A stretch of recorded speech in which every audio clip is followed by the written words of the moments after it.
Hello there everyone, my name is Steve and welcome back to my channel. Today we have another Hermitcraft related video. As you can see in the background, we have two sugarcane farms that you might recognize. On the left we have Iskall's massive sugarcane farm that he recently built that I believe is custom.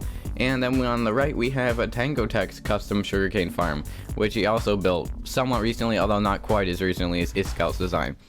And what we're going to be doing today is comparing which one is faster, because on my 1.16 survival world Comcraft with my other friends that I play on, I need to build a sugarcane farm and I want to figure out which one I should build.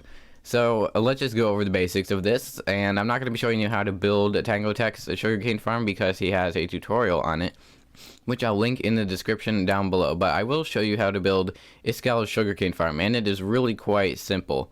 Now his has 9 layers and has considerably more sugarcane growing compared to Tango Tek's, and I'm pretty sure this is the size that he used. So we're going to be letting these run for 1 hour.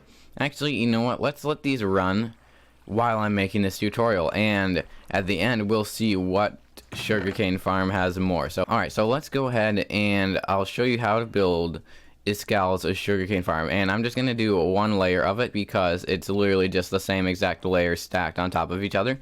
And so we need to get all these materials. Hold on a sec. Alright, so Iskall's sugarcane farm starts off with just an 18 block long stretch of dirt. So that's 6, 9, 12, 15, 18. Let's see, I'm pretty sure that should be correct. Yes, that is indeed correct. And then in the corners we have some smooth stone, or just any block. It doesn't have to be smooth stone. And then we need to put another 18 stretch of dirt going in this direction. I don't know if that's correct. Let me count this. Turns out that was 19, so let's break that. And then we just need to make this go another 18 blocks. Luckily I don't have to count because I can just measure it against that, and that looks all good. And then we will complete this ring on this side. Now we have basically a full square here. And what we're going to need to do next is we are going to need some stairs, and we have to place these stairs. It's kind of tricky to place them. Let's see. You have to place them facing just like that way into the dirt, and then you have to make the corner one, like the one at the end, become a corner stair, and then just place these all the way around on the side of the dirt like so.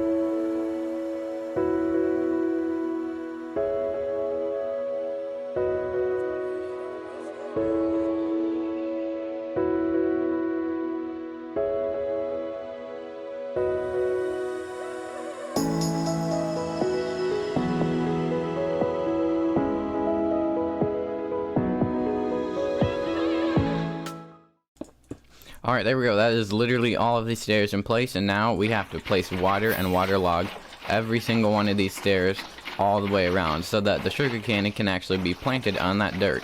But the water does not flow out to the bottom or either side because of the way that these stairs work.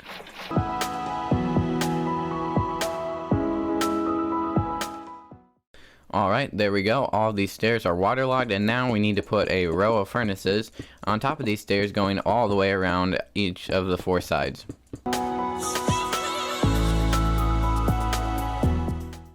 Alright, all the furnaces are in place now. Now we need to place a block on all of these corners like so. Actually, wait. Should probably make sure. Does that need to be a furnace or not? It might need to be a furnace. Let's see. Okay, no, we are good. That does not need to be a furnace. The block above it needs to be a furnace, however. Alright, let's see. Okay, there we go.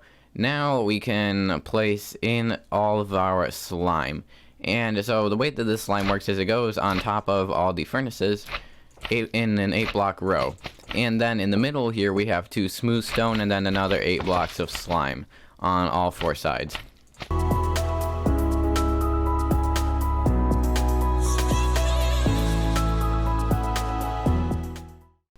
Alright, the slime is all in, and now we need to place our jack-o'-lanterns on top of the slime. And the jack-o'-lanterns is to stop mobs from spawning in the sugarcane, because apparently that is a thing.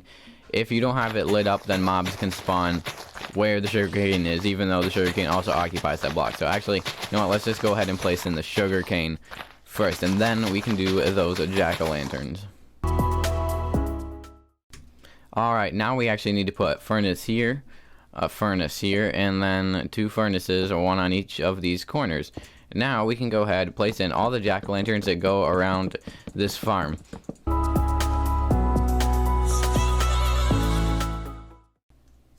Jack-o'-lanterns are now in place, which means what we need to do now is actually build the redstone that makes all of this work. And it's actually quite simple. It just requires some observers, some dust, and a couple of repeaters, and obviously some blocks. So, alright, so the way this works is we have, let's see, we have an observer facing in this direction on this side. And on the back side of it, is that where it is? Yes. On the back side of that, we have an observer that is observing this observer. And obviously we need to get some sticky pistons. And the pistons are a little bit irritating to place because of like how they work, but anyways, that is how we place them like that. And here you're going to need a furnace because it does go against the slime. And then you put a repeater on top of that furnace, and then just a block and some redstone like that. Let's just make sure that I built that correctly. Yes, I did. Excellent. And out here we need another repeater on top of that stone block, and then we need a block up there like that. And finally we need to put, actually, well, not finally yet, but we need a piston facing like that and some redstone right there. And these repeaters need to be set back 2 ticks like that. That is correct, yes. Alright, so now the way this works is that if this sugarcane grows up here, it fires 2 of these modules at once. You'll often notice that the sugarcane, it gets, sometimes it'll get sent up here, or it just won't always make it, like the top sugarcane block. So I don't think that I built this farming correctly. Like, I built it the exact way that I could see in Iskall's video, but it does not seem to be lossless. Like, yeah, sugarcane just doesn't always make it down, which is a little bit unfortunate. And now this just has to be repeated over here, and once again it's just for 2 of the sides at once.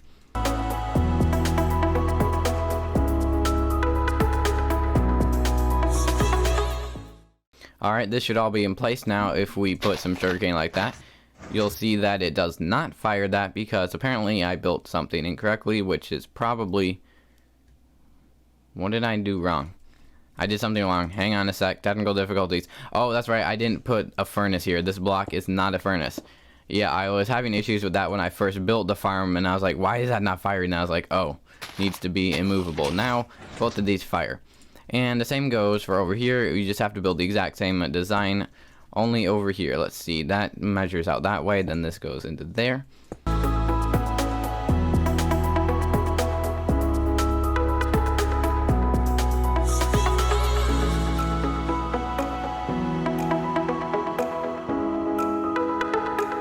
Alright, the final firing mechanism should be completed for both of these. Once again, I made the mistake of not including a furnace there. Now I feel kind of dumb. But anyways, now this should all be working. Let's see. If that grows up, both of those fire. If this grows up, both of those fire. Excellent. Let's see over here. I'm pretty sure I already tested this, but let's just do it again for the sake of showing you guys. Now both of those fire, and both of these fire over here. Excellent. This is one full module of Iskall's sugarcane farm, which it's pretty simple to build. I just thought I would include it in a tutorial. Well, I just thought I'd include it in this video in case you wanted to build it yourselves, because I don't think he didn't really explain how to build it. He explained the principles of how it works, but also you are going to need to actually have collection system, which I'll just show you how to build in here. It's pretty simple. Down here, as you can see, it's just 3 blocks in each corner with a water source block up here, and then water source blocks all the way around each of these sides. And it should flow all the way to the middle, leaving a 4-block gap where there are where you can put hoppers, or you can just have it be a hole to fall down, or you can put hoppers to collect the stuff. And so the way that you build this again, the way you build another level of this is you just start with more dirt up here. And you then do the whole thing again with the stairs and everything like that on top of the pumpkins. As you can see, that is all just layered like that. And this does require actually a lot of resources to build compared to that. This requires a ton of slime. Not to mention a ton of pumpkins and furnaces and things like that. So this technically does require more resources, and it is expandable vertically, but not expandable horizontally in the same way this is. Like, this can be expanded in either direction. It can come outward, it can go out to the sides, it can go up and down. This is extremely modular in design, and this requires a lot of pistons, but no slime or furnaces or anything like that. So technically, this I think would be cheaper overall to build. Also, I'll mention that I didn't build every single one of these layers block by block. I used structure blocks to just copy and paste the layers on top of each other because that would have taken forever. So it probably took Iskall a while to build all 9 layers on Hermitcraft, I would imagine, because it's really annoying placing in all of the water and all those stairs and everything. But now for the moment of truth. Which farm is faster? This has been recording for like, I don't know, maybe like half an hour, maybe a little less than that. Let's see which farm is faster. Let's start over here, and let's get rid of all the sugarcane that's in my inventory. Let's see, we have almost a stack in there. We have over a stack in there. Alright, there's a lot of sugarcane in here. That was a grand total of 5 stacks and 11 sugarcane. That is a lot. And let's go over here and to see how much is in this farm.